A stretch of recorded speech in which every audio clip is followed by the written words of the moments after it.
And I don't know if I'm putting words in your mouth by saying this, but it feels like you almost wanted to do it all along, but just hadn't gathered up the confidence, maybe? Yes, very much so. Very perceptive of you. I think it was always there, and I think that's why I had the confidence in some ways to leave the job. Was like, if I don't do it now, when am I going to do it?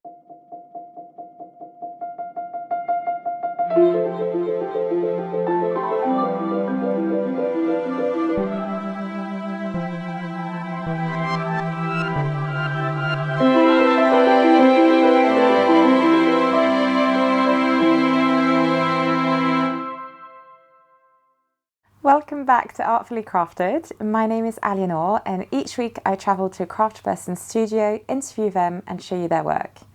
Please help this channel by hitting the subscribe button.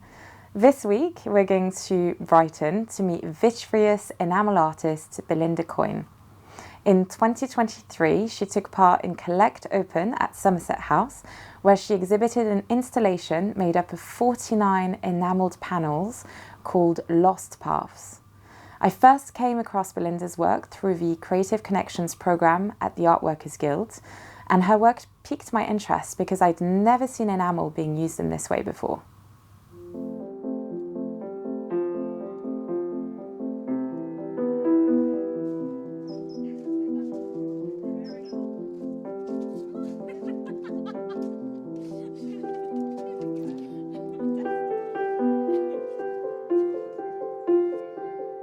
Hi Belinda, thank you so much for having me here in your That's all right. Nice to see you. Yeah, and I'm really excited because I wanted to, I can't remember how I kind of got enamelling into my head. I think it might have been, the V&A did a Fabergé exhibition. Yes, yeah. And I just, there's just something about the medium that's just really exciting. That's starting at a level. Bring it down somewhat, but yes. No, but I feel like it is a material that people might not necessarily know a lot about. Mm-hmm. I think, outside, I'm sure that you probably know loads of enamelers, and so for you it's kind of, your bread and butter. But, to a general audience, it might just be something that they might not know a lot about. So I don't know if you could maybe tell us what enamelling is and how it's used usually. Yeah, and to be fair, I didn't really know much about it. I'd seen it, but I'd never really questioned how it had been achieved. So it's powdered glass, essentially, with pigments added to it, and it can be transparent, opaque, translucent, and it's heated up to temperatures of up to 850 degrees, where it will sort of vitrify and flow and become glass-like again. And it's been used, as you said, for Fabergé eggs at the top level. It's a lot of jewellers will use it to bring colour into their work. There's all sorts of different techniques of using wires and packing the glass powder in between the wires, where people will cut out pieces from metal and fill it so it becomes a bit like a stained glass window. Oh yeah, okay. I think I've seen stuff like that. Yeah. There's all sorts of very technical ways of using it. It's been used for medals, for watches, for colouring watch faces, used in jewellery. I use it in a much more sort of liberal way, I suppose, or a much more experimental way, in that I'm applying it in multiple layers, in lots of different ways. I'll be sieving it on, I'll be applying it with a wet process where you've mixed it with water, mixing those ideas together. And this piece will have multiple layers, probably up to 20 different layers. I'll fire it 15, 20 times. I grind it back to reveal layers underneath, which might not be what jewellers would do to quite a same degree. And I'm not formally trained, so it's as a jeweller, for example. So I'm just embracing what it can do and experimenting with it. Yeah. Can you clarify something for me? I've heard the term cold enamelling before. Is that a thing? Yes. Birds. Yes, it is. I'm not sure what. I think, but a lot of people, if you say enamel, they will think of enamel paint, and that's a completely different thing. See. Okay. And there is cold enamel, which I think they use quite a lot in America. So it's a way, I don't know quite how it works, of applying enamel but without firing it. So I'm using vitreous. Not what you No, use. I'm using vitreous enamel, so glass enamel, which is a very different process and involves heat. So it could be done in a kiln, or it could be done with a torch and fired in that way. Okay, that makes sense, because I'd seen some classes online for cold enameling, and again, when you're approaching it from, when it's your introduction to it, you don't really understand the jargon. So very different process, and fine. I think it's basically so people haven't got access to heat and kilns, but so it's a bit more like paint. Fine. Yeah. Okay. But this isn't. Yeah.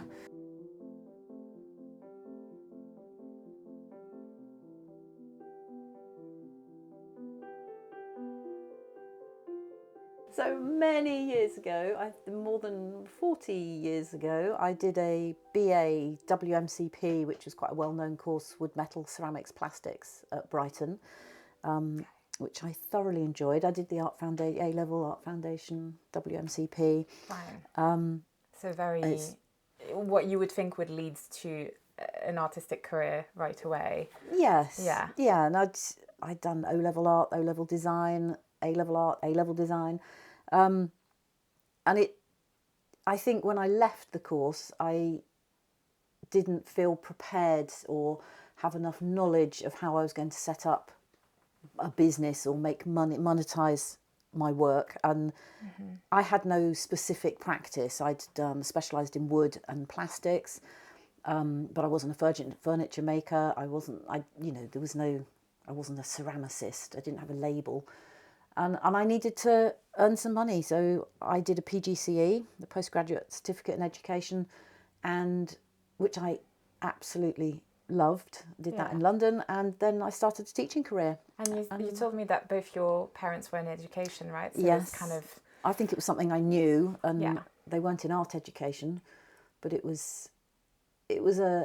started out as I need to earn some money, but I thoroughly enjoyed it. I worked in sixth form colleges most of my teaching career, and it's, as any teacher will tell you, all consuming and takes up your entire life really, and left very little time to keep making. But you're putting the needs of your students ahead of yours, right? Yes. And so every exploration that you do is kind of in, so that it then will create more sort of content for them and more ways to engage them, and you're always thinking of what resources and what references you can give them, and actually realizing how much that has given me now I've stopped teaching, has been incredible to realize my depth of knowledge about fine artists, sculptors, architects, photographers, graphic designers. So I have a wealth of knowledge and a wealth of experience of lots of different materials and processes. But whatever the expression is, a jack of all trades and a master of none. But I do have a desire to make and play with materials. Because I've been called that in a really negative way before, and I thought it was a good thing. It kind of, I thought it means I was like adaptable. Yes. And then someone like sort of, it was a boss said it to me as like a really negative thing, right? And I was like, oh, okay. Well, I think it's hard launching yourself into the craft world of very fine makers and people who have a very distinct practice and a very skilled practice that they've been working on for the 30 years that I've been teaching, but it's all valid, and it's however you approach it, it's all. Do you think that made you feel a little bit intimidated almost to have all this knowledge of other people's careers and how they'd sort of been really specialised? Do you feel like you almost couldn't make a start, or? Absolutely. It was, I think that was sort of, I'd been teaching a long time and still thoroughly enjoyed it. I wasn't the sad person in the corner of the staff room, moaning. But I just sort of, after 30 years, if I don't do something for myself now and see if I can make a go of doing my own work, I was never going to do it. I could have quite happily stayed teaching till I retired, but I thought no. So I applied for an MA at Brighton in craft, part-time course, which was great. So it enabled me to keep teaching and do the course. What I was thinking about doing that, I don't know. That was... But just kind of, I did a part-time MA, and I think that's something that's come up a little bit over the course of past interviews, because actually doing it part-time whilst working, as much as it is a lot on one's plate, it does also enable you to kind of take time to discover things, because otherwise if you go into an MA full-time, they're asking you to pick your final project or your dissertation or whatever it is, like as soon as you start. Yeah. Whereas if you do it part-time, you have a whole year of kind of exploring and developing, and then you go into your second year and you can be much more focused on just, that portfolio, or, for me it was a dissertation or whatever it is. And I think, like a part-time MA is like a very underrated, is that the word? No, yes. A 1 year MA is an anathema, I think. It's, the days when the Royal College was 3 years full-time to do an MA, now you can do it in 1 year full-time. It's so 2 years part-time was great, but I did the first year, and I just loved it so much. I loved being a student. I liked engaging with all these young people, just having that freedom to get into the workshops, and I was the one on the door knocking, 8 o'clock, let me in, and they were kicking me out at the end of the day. But I just felt after the first year, I'm just going to go for this in the second year. So I left my teaching career with the intention of going back, but just thought, okay, there'll be jobs. And just went for it in the second year. Yeah. And then COVID came along, and so I managed to stretch the MA out to about 3 years anyway, because I deferred and then went back to complete it. Still, while COVID was going on, it ended up. But and then I haven't gone back to teaching. Yeah. And you said to me that you were able to start this second career because, you said that under 60s can apply for funding for an MA. For degrees, right? Which I feel like many people won't know this. They'll just assume that it's for, where you're at the beginning of your working life or something. Yeah. People assume that these opportunities have I guess it does have a timing on it, but it's... Yeah, it used to be you could go at any age. You could keep applying for funding. You obviously won't apply if you've had funding before, or have been paid. I got free education for my BA. Those were the days. But with the because I hadn't done an MA, you could apply for the funding and get the student grant. I think the government, at one point, it was at any age you could get it, and they suddenly realised the fastest growing number of people doing MAs were people in retirement, and they were thinking, we're not going to get this money back. But right. So the cap is sort of at an age where they've now made the cap 60. Fine. Yes. So the idea being, you're meant to use it for work, not... Yes. Yeah. Which is what I did. And that's... I think you said to me that you feel like sometimes people talk to you as if you were doing it as a hobby, but yes, it's not the case. No, I'm trying to do this as my second career. I took my pension early as I could as a teacher. I lost lots of money from that, but it did enable me to pay myself while I was doing the MA, so I could afford to live. And it allowed me to buy a kiln, and just... it gives me a small income that I can use to keep myself going while I apply for other funding or sell work, exhibit work. And it's...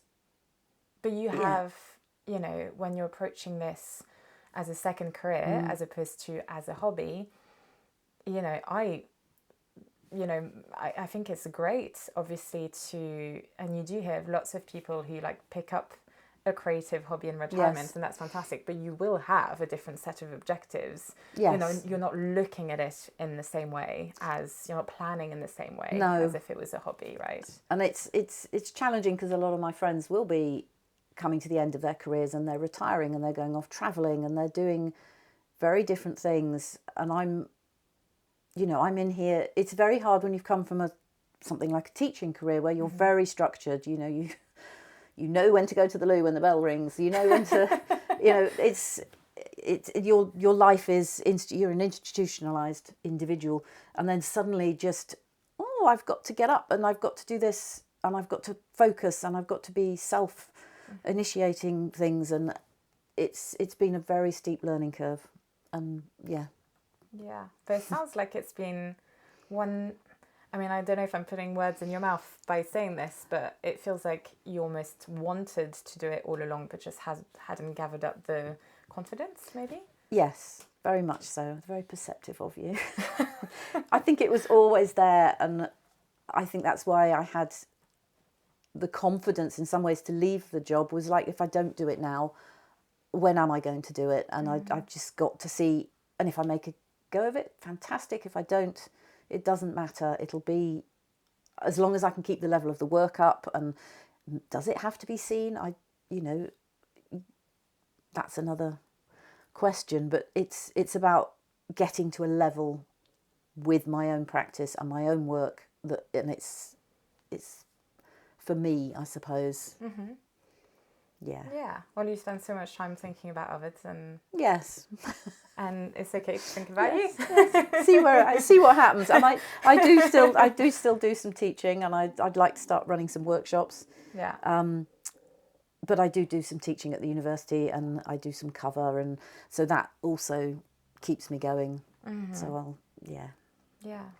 So now that we've given a little bit of a background Yes. of how you got to now to this studio, do we want to pick up sort of talking? I mean, you have said that there's 12 layers of enamel to this, but can we pick up, so what materials are you using, what tools, how are you making it, and just sort of take us on a journey, step by step. Okay, so I very much start from the work is very much based around landscape, and I'm very keen on the idea of my craft having some kind of narrative to it and communicating something to people. It might not be immediately obvious, but if they were interested, they could find out what I was trying to say by it. And they might look very abstract, my pieces of work, but they are all based on literal places. They are my emotive response to a place that I have directly experienced. So they're very much about going out into the landscape, experiencing the landscape, and I will start with drawings. I make videos, I collect objects, I collect bits of soil, and I will make lots of drawings. I think I partly went into doing 3D and working with materials because I always felt I wasn't very good at drawing, which is nonsense. Everyone can, it's all in the eye of the beholder. But I do draw a lot, and I record a lot, partly just to keep that way of working, just that way of getting ideas down quickly. And I'll come back with those images, and I will then put those to one side and start with the materials. I don't try and copy from my drawings. They're there as a reference. They're there as a sort of memory resource for me that I can go back to and look at the shapes and the marks that I've made, but put those to one side. They're there as a reference, a memory reference. And I will work directly onto, on this case, this is steel. This is quite a large panel, so it's 30 centimetres square, and I will start with a base layer, which will be quite a literal drawing of the place that I'm imagining, quite often from an aerial perspective.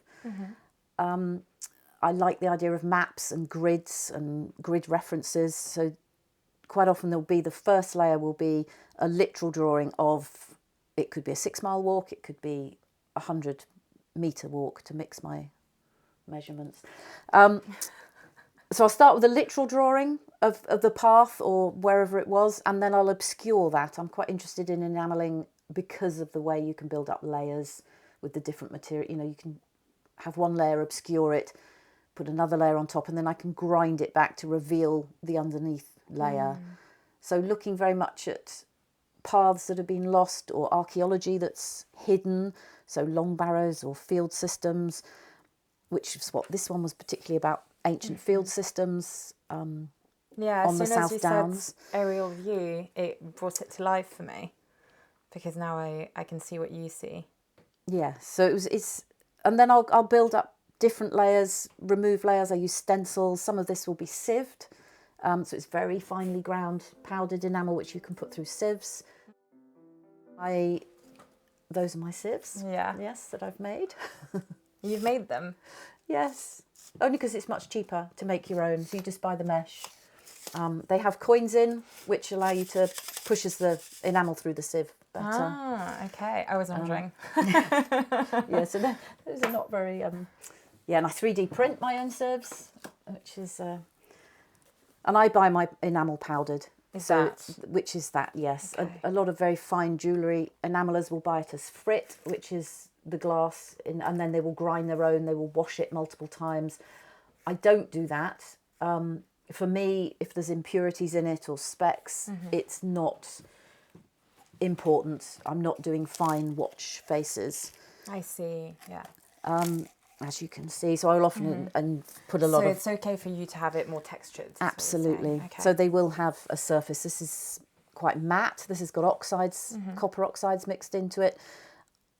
I quite often will abrade back areas so that the enamel hasn't got that very high gloss to it. Yeah. So we'll have matte areas with gloss areas. Yeah, I can see there's some areas that are high gloss and others. These bits are sort of matted. Yeah, that's really interesting. And so, yeah, I'll apply it with very... I mean, sometimes they'll be an absolute disaster and I'll grind them back. I'll fire them. I mean, these steel panels will take up to 30 minutes to fire, whereas jewellers might be making small pieces. They might take 90 seconds to get to temperature. So wow, I'm pushing the limits of the enamel, particularly when you build it up in layers, because the enamel underneath will might have had 3-4 hours in the kiln by the time I finished. You know, yeah, because you said 12 layers, right, or something like that. They could have 12 layers each. Yeah, so the underlayer will have had a huge amount of firing. So if I put certain enamels, soft enamels, or some of the red, ceramicists will relate to this, some of the red pigmented enamels, they'll burn out completely by the time I've finished if I'm not careful. So the pinks, the reds, the oranges have to be the last layers. Right, so you have to think about the order of the colours, and you're thinking Yes. about texture, you're thinking about shine and matte and that sort of thing, and you're also thinking about the order of the colours. Yeah, and quite a lot. The forms and the composition and how is it communicating my sense of that place. So quite often I'll work with multiples. So this was one of 7 that made a large piece of a particular walk, and each panel was a stopping off point on the walk. It's interesting because if you were to look at this without any of this background information, you might be tempted to think that it was quite an intuitive piece. And then hearing you talk about it, you realise there's a lot of planning that's gone, like huge amount of... Yeah, you can't just launch into this without having thought of which steps you're going to... Yes, I mean, for me personally, I can't. I'm very interested in process, and knowing when to stop is the key thing that I'm trying to teach myself, because, you know, is that finished? It's knowing when to stop, and quite often I'll keep going and I'll just add a little bit more, and then it'll do something to an area that I like, that I hadn't intended it to do it to once I fired it. And you know, you end up grinding it back again and actually taking off layers or taking off colours and then building back on. So I hope they are very intuitive and experimental, but they have got a formal starting point. Yeah. No, I really like this. And so, for example, what is this inspired by?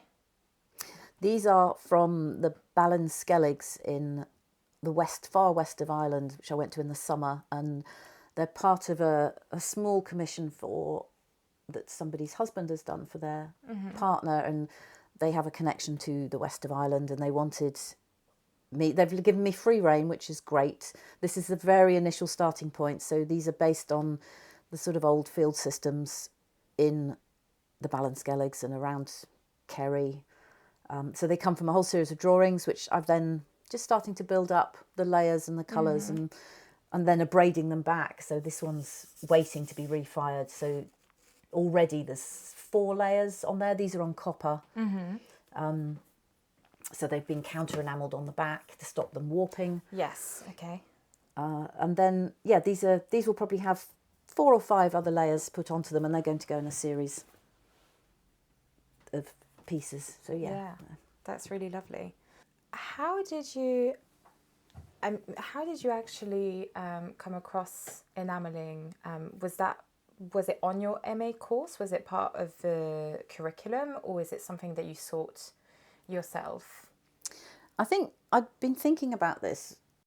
When we got to the MA, there was 8 of us, I think, on the MA, and they asked us to introduce ourselves and say what our practice was about, and everyone sat there and, oh, my name is da-da-da, and I'm a ceramicist, and I'm a mosaic artist, and I said, my name's Bill, and I don't know what I do, and I have no practice, and I can do this and this and this, but I can do everything. And I can do, but I have no special. I said, all I know is I don't want to do. I'm not interested in ceramics, and I just have this. Yeah, ceramics is not for me. And I said, I'm interested in going into the metal workshop and wood, and that's where I started. And I was trying to find ways of colouring the metal and working, and it was challenging. I found a wonderful book in the library from 2 professors from the Royal College wrote in, I think, 1980s, of how to colour metal. And there's some wonderful examples in there of incredible colours you can get, but a lot of them are using very toxic chemicals, some chemicals that you can't even get hold of anymore. It needed fume heads and how you dispose of all those materials. It was very challenging. So I then started thinking about ways of colouring metal in a natural way, and they're out in my garden, dug some copper and wrapped it up in cooked rhubarb and rhubarb leaves, and I dug them into my garden and I can't find them. So they might be wonderful, they might not, they're out there somewhere. Someone's going to dig them up one day and be like, this is a treasure. Yeah, I know, they were nice pieces actually that I'd shaped, but anyway. And then I saw the little enamelling kiln in the corner of the workshop in metal, a tiny thing, a gas one. And they had a few enamels, and I just started playing around and thought, this is quite interesting. So I then did some research and found the wonderful Jessica Turrell, who is the daughter of the wonderful Elizabeth Turrell, both incredibly eminent enamelists. And I went and spent 2 days with Jessica, 1-to-1 in her studio in Bristol. And she just taught me the fundamentals of enamelling. She works predominantly with black and white enamels. So it was really nice because it was quite a limited palette that she was using, and she had some wonderful sort of test samples, and that was just really got me going and gave me a whole sort of series of pieces to. It sounds like it would be a good introduction. Like you almost need, for a field that sounds so complex, you almost need something quite like niche or narrow to kind of get you going. Like, okay, here are, as you say, like 2 colours, but you can really focus on the principles. And she was just sort of saying, you can do this, and then you could do this, this and this, but I didn't need to do that. I knew I had the facilities back at the university to be able to take it further. And I just then took it from there and kept experimenting, found the wet process enamels, which are the very finely ground enamels, which they tend to use at universities because it's they're worried from a health and safety point of view of sieving enamels and all sorts of issues around it, and the use of lead in enamels. So I then discovered the wet process, which is a very expressive way of applying it. It's very sort of like single cream consistency, and you paint it on, leave it to dry, you can sgraffito back into it, reveal marks from underneath. So that was, and then I started experimenting with sieving and wet and seeing what happened. And it just went from there, really. And COVID came along, the course halted. I had moved house, I built a studio in my garden, so I then had... Which is where we are today. I then had, I wasn't employed, I wasn't at university, I could just work. And I was very lucky to have the kiln and the enamels and the metals. I'd realised the university was going to be closing down, so I cut all my metals quickly. I bought lots of metal, just knew I had enough. And then just worked for the whole of COVID lockdown Yeah. in my shed. Wow. Teaching myself from a few books and online. And so what is the name of the course for MA? Does it still exist? It's MA Craft. Yeah. No, and very sadly, I think we were the Right. second to last cohort. So what, it's the sort university- of COVID brought it to its last legs kind of thing? No, I think the university decided to close it. I think they had 14 applicants, but they closed it down. I think it's so expensive to run because of the access to the workshops. It has to run in parallel with the BA students using it. There's obviously far more BA students, and I think that's, I don't know. But yes. But that's a story I hear a lot, just specialised courses closing down again and again. Yes. It's really tricky because everyone I speak to either had the opportunity of being an apprentice to someone or to do a very specialised course. And obviously apprenticeships are less, becoming more and more difficult for people to be able to put on. And then if all of these specialised courses are closing, you're sort of thinking, well, where are people going to be learning next? But anyway. The nature of the course was great for me. I loved being a student, but it wasn't a technical course. It was wanting you to come with a practice or something you were wanting to explore. It was fine for me. I'd come from a background where I was willing to put in the effort and the work and to do it and to find out where I was going, and I used it for that. And But maybe someone coming at it straight from a bachelor's degree might not be fully equipped. No, it would be hard. I think I think you use MAs to find out where you want to take your work and where you want to go. And it's so sad it's gone, and it's where do you get that? I mean, I don't know if this is the right time to talk about it, but subsequently, last year I applied for Quest, and they are one of the bodies who are there to support emerging makers and more established makers with grants. But it's finding the people who are willing to support you to help train because you. Don't you have to have approach someone already who would be willing to train, and then you can apply, and right? Finding the courses that are appropriate, that as you say aren't so you just... need to have done a lot of research, Yes. which is fine. I get, you want someone who's determined Yes, to come to you asking for funding, but it does, I guess the worry about it is that the great thing about having so many courses was that it would democratize the learning.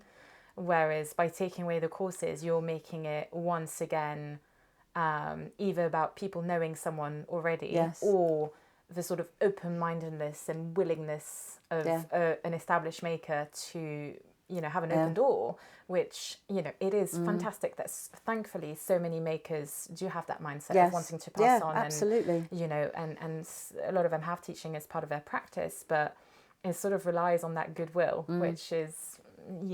And it took me 30 years to get to the point where I was able to have a studio. I mean, it would be great to be part of a bigger studio network like Cockpit, but I quite frankly couldn't afford it, and I couldn't.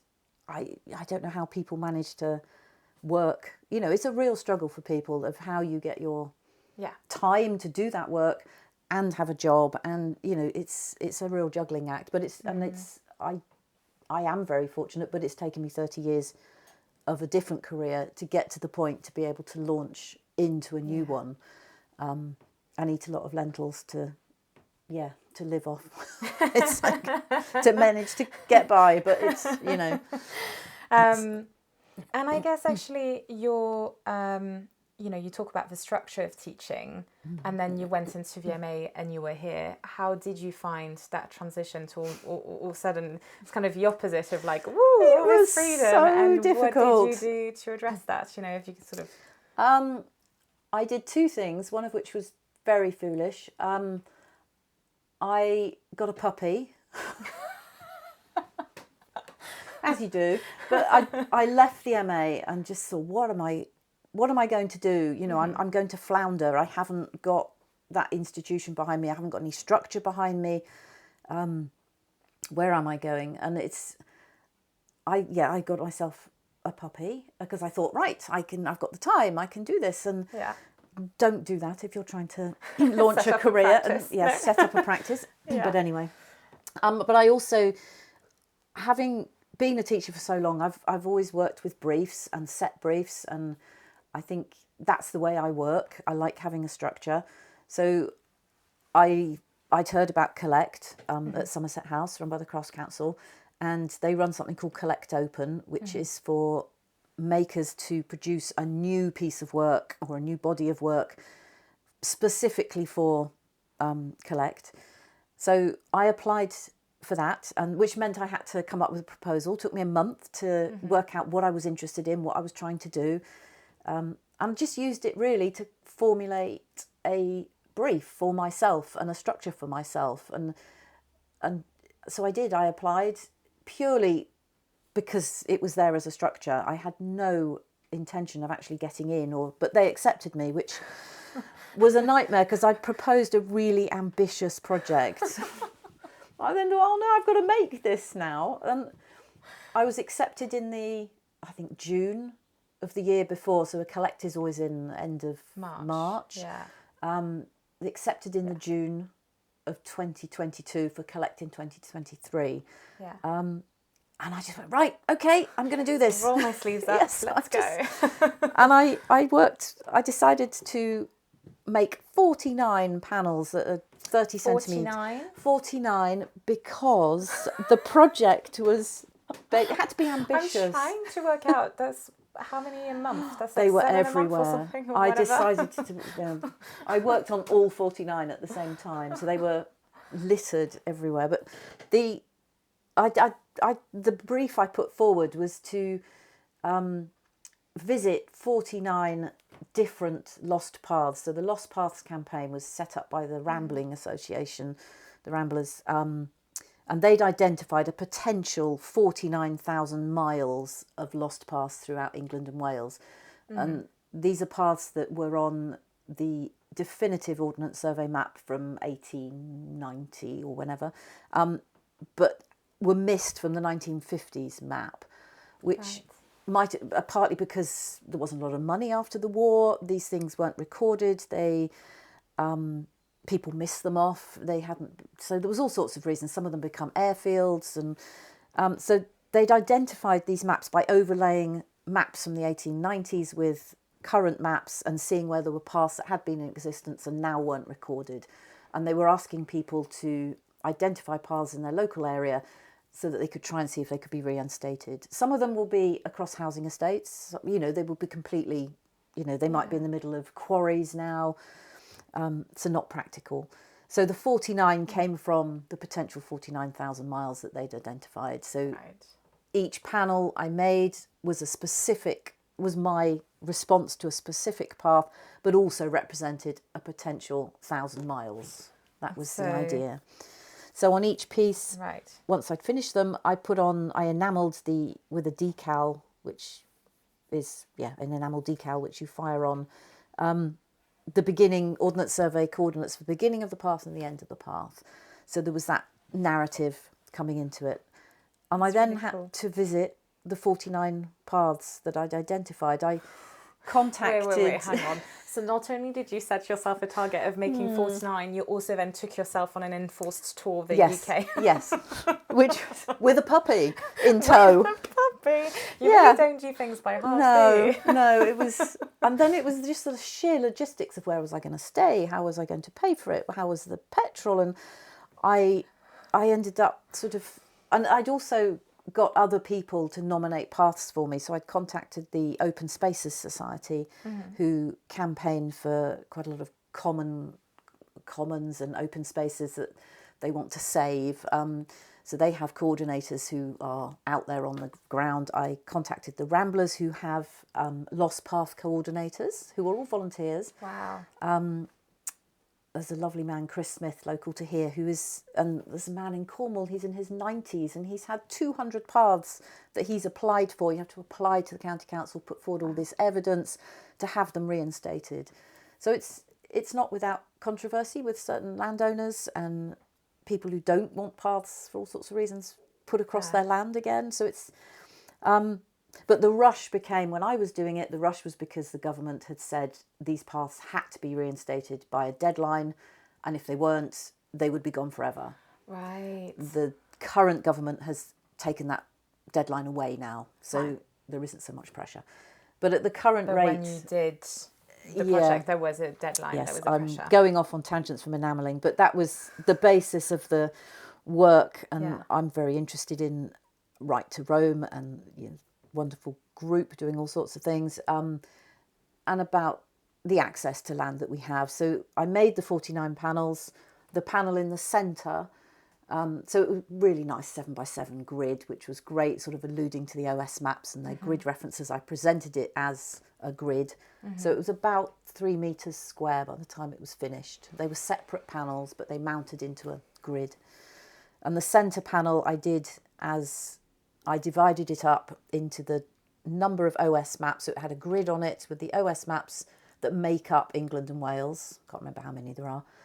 And then in the centre I had a circle which was 8% of the area of this panel, which represented the access that we currently have to land in England and Wales. So 92% of our land is non-accessible to people. I mean, some of that will be MOD land, some will be obviously private estates, but that's quite a statistic to get your head round. So I was trying to communicate an issue behind my work, and I'm quite interested in carrying on that idea of this narrative and using craft to communicate about ideas. And so the piece, when I'd finished it, I put it up in Collect. We had to have because Somerset House is in Somerset House, which wonderful building. Just the sheer logistics of putting up an exhibition, I had no idea how the work was going to get there, how I was going to present it, how I was going to mount it onto the wall. I ended up designing and printing, 3D printing my own hanging system, so it just ended up with a very simple button fixing, and then I could just hook the pieces on. It was a very steep learning curve. It was fantastic to do. It kept me with a structure for 8 months of working on it. And it was a wonderful opportunity to meet other people. So the lovely Bridget Bailey that you interviewed, she was also part of Collect at the same time I was there, and I met some wonderful ceramicists, and Zena, who's part of Rootful, who grows roots. So there were all sorts of different people.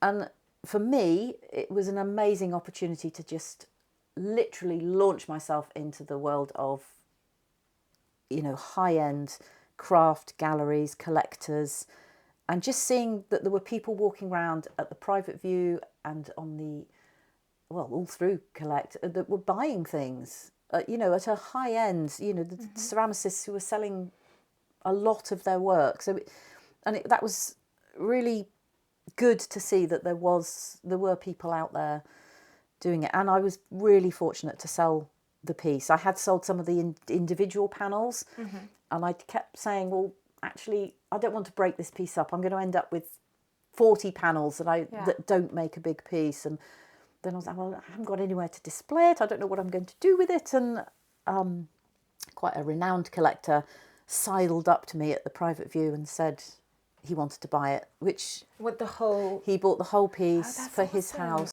on the understanding that I'd put them up in his house, which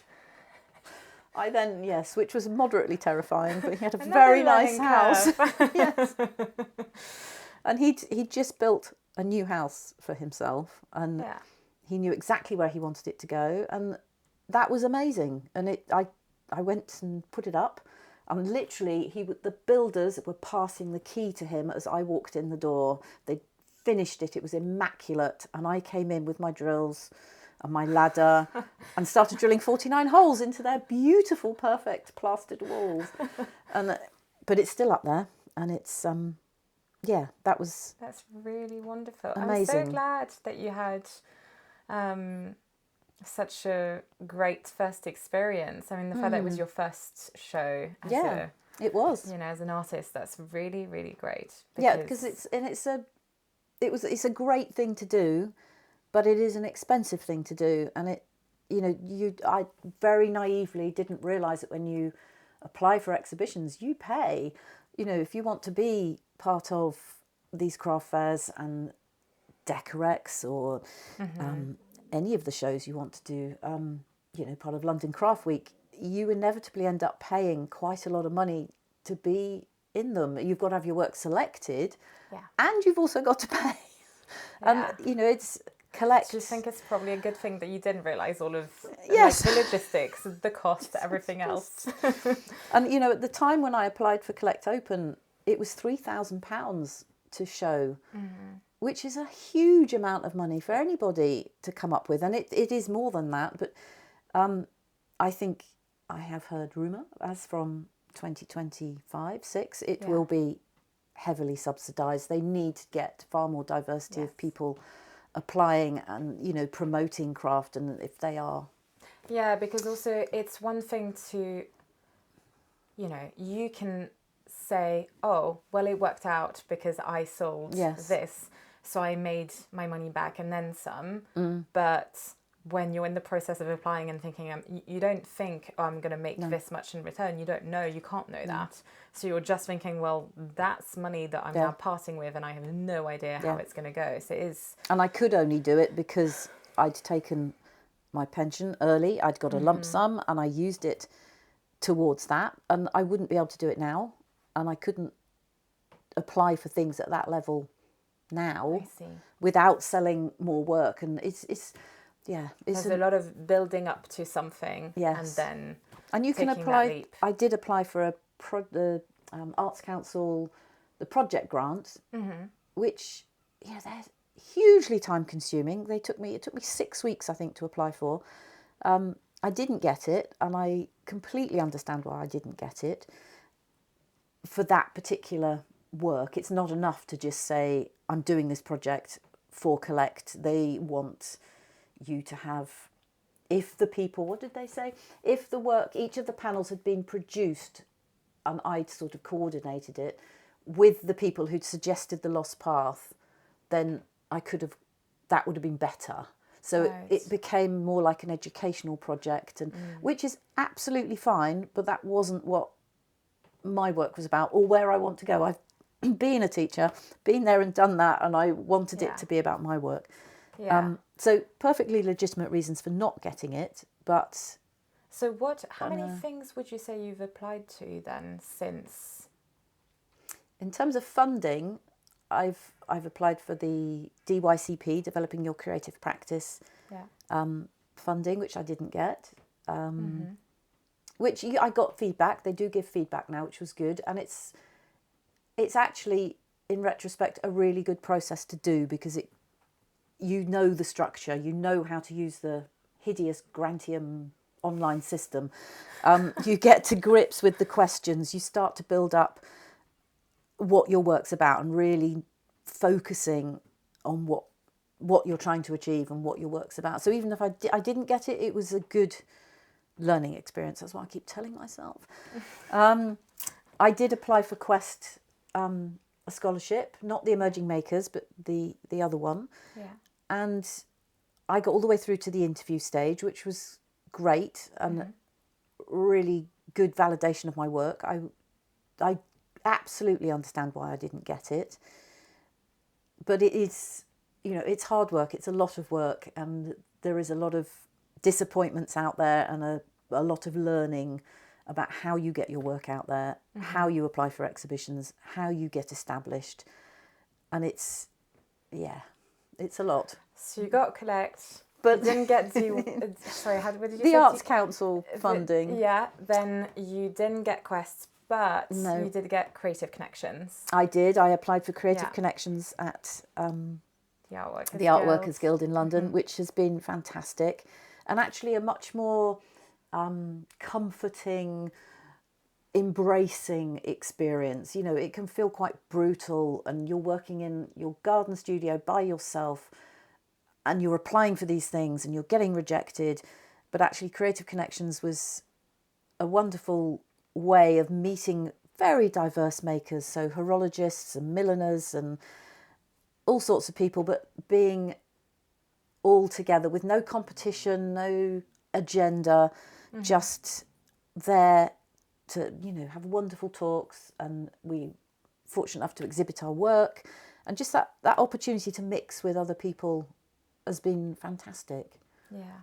And I applied for Design Nation, which I was accepted for, which is great. That's a really good, supportive network of people. There's loads of training courses. Yeah, Bridget mentioned that, yeah. actually. Yeah. Yeah, that was good. You do pay per year to be a member of it, but they for example, will have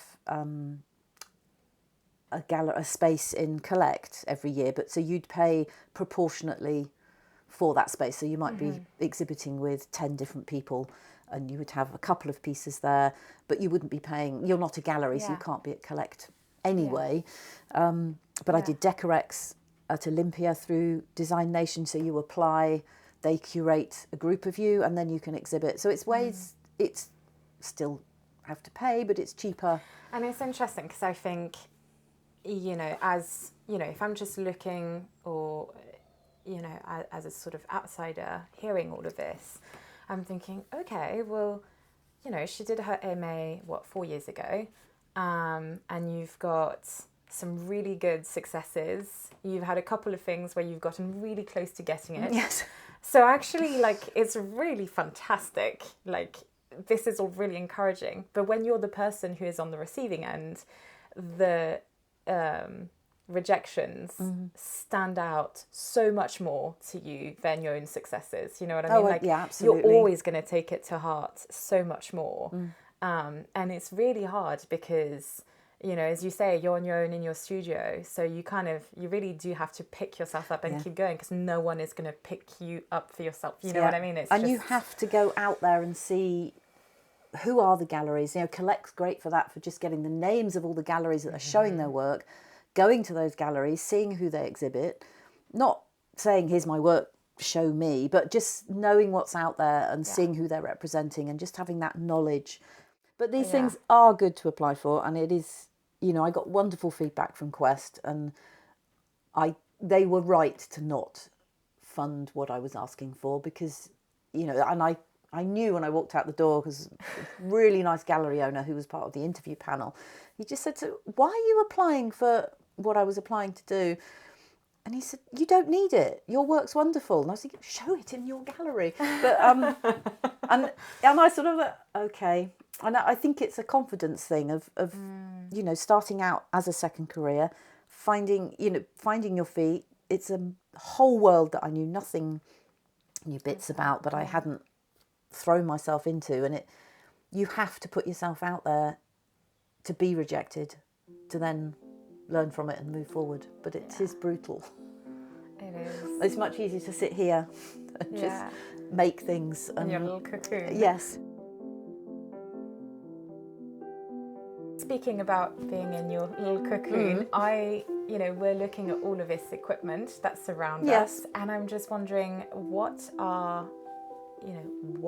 machines do you use or equipment tools? I've built and you know them what up. do you use them for? You know, I've built them up over the years, and they are, some of them I've bought. The one I use a lot, which I did go out and buy, is an electric grinder. So working on enamels at this scale, if you were hand grinding, you can just use diagrit pads underwater and you grind it down. That was on something this scale. I was just doing those 49 panels. I would have been there forever. So I bought myself it's a concrete, it's a diamond, puts diamond pads on it, and it's an electric grinder.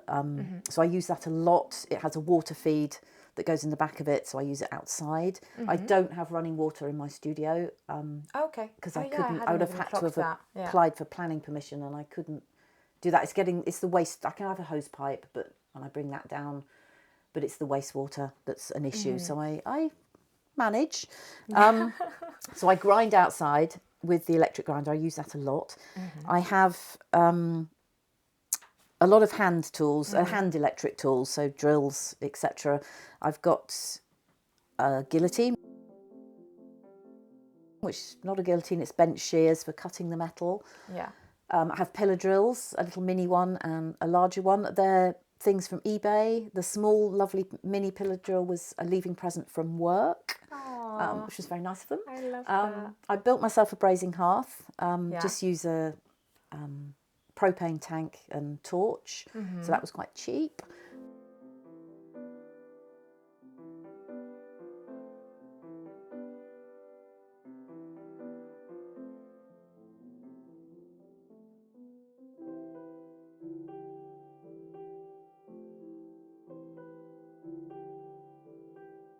And then I got some kilns. I got my first Those kiln are off. behind us. Yes, I got my first kiln, a smallish one, on eBay from a lovely lady who'd bought it and never used it.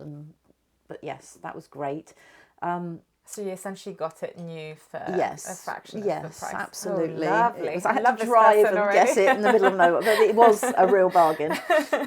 So I used that a lot, and then I suddenly wanted to go larger, and I could see that the way I was using enamel I wanted to make those marks bigger, and I'm not a particularly delicate, small, well, they are quite small, but yeah, I wanted to be able to be slightly bigger. So I used, partly for collect and partly for the rest of my lump sum, I bought myself a kiln, had it shipped from America, and I got the biggest kiln that I could get that will run off 240 volt. Oh, so the size of which is why that size is that size, because it just fits in the kiln. And then I joined the British Society of Enamelers. I joined the Guild of Enamelers, so they're the two big enamelling groups in the UK. They will have people ranging from doing it as a hobby every now and then to people like Jane Short, who are, top of their profession, incredible enamelists. So there will be art enamelers, there will be jewellery enamelers, there'll be all sorts in between. And the chair of the British Society of Enamelers, they have exhibitions as well, so I exhibited with them a couple of times. I applied, met the wonderful Maureen Carswell, who runs, I think she set up the British Society of Enamelers. She's now in her 90s, and I got her old kiln off her. She'd finished using it, and so I drove up to Shrewsbury and got her kiln, which was wonderful. It has no temperature gauge that I can fathom out, but it's a big, nice kiln to work from. That's awesome. You don't need 3 kilns. That's just me collecting. And that, then I have lots of beautiful reclaims and repurposed furniture. Yes, so I feel like that's all from either the skips or outside the tip that I've been going to. I found some on a dog walk the other day. From the schools I've worked in that have closed their science labs. Everything is reclaimed. The big bench I got off eBay. That's the one thing I bought.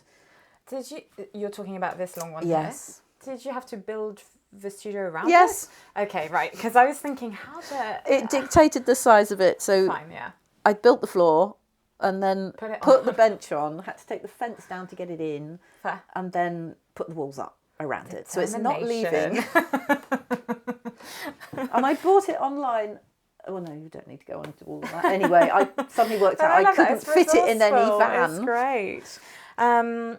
But so I guess I always like to end things on a really sort of like positive note. So what is a dream commission? What's next? What are you looking forward to? What are you hoping for? I would really like to, when I was doing collect, and I've done some subsequent larger pieces, I realised I needed enamelling steel. It's just using mild steel, the enamel doesn't grip to it very well. You need something with a really, really low carbon content. So I contacted a manufacturer over in Hastings, well, not a manufacturer, they're producers of some of the London Underground signs. And they work on really big scale, so they have a big supply. So I found a supplier of enamelling steel, but they wanted me to buy a ton.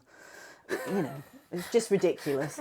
Right. So I thought, well, somebody must be using it. So I contacted the company in Hastings, Lynx Signs, and they said they'd sell me some. So I went to visit them, and I got some panels cut to size on their guillotines rather than me trying to cut, these large panels.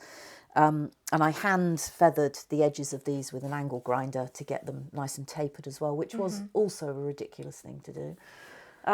But having made that contact with them from buying the steel, I suddenly realised they had a huge furnace.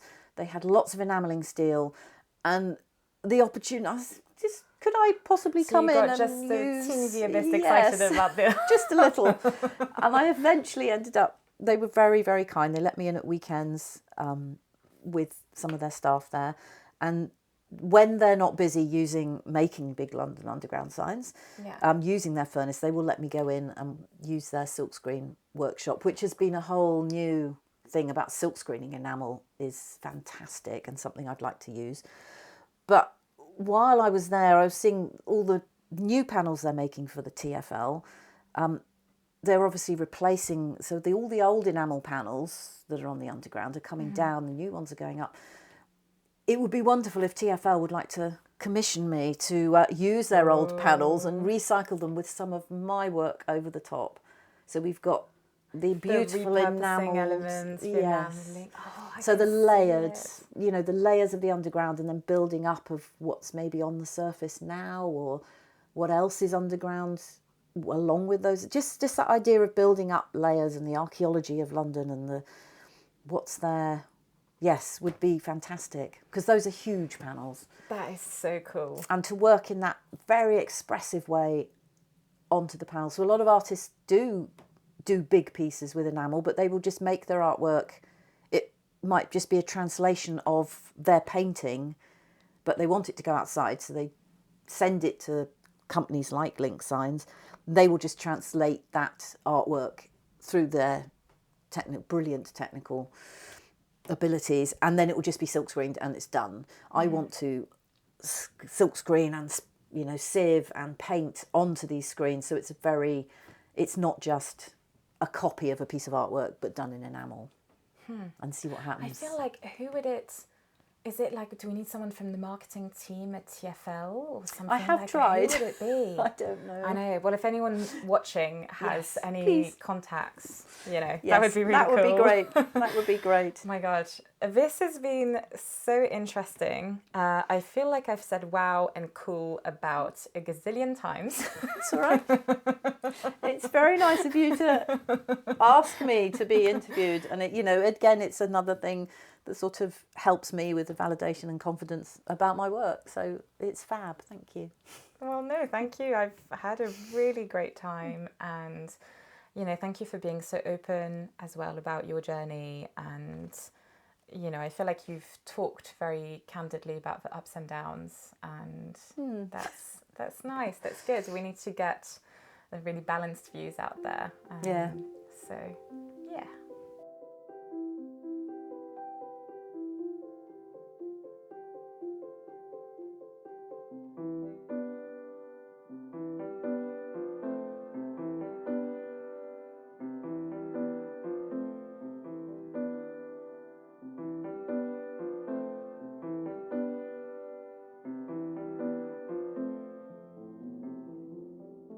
I have links to Belinda's website below, and I'm keeping my fingers crossed for her that someone at TFL will watch this video and get the ball rolling on a collaboration with her. It would be such a fascinating project.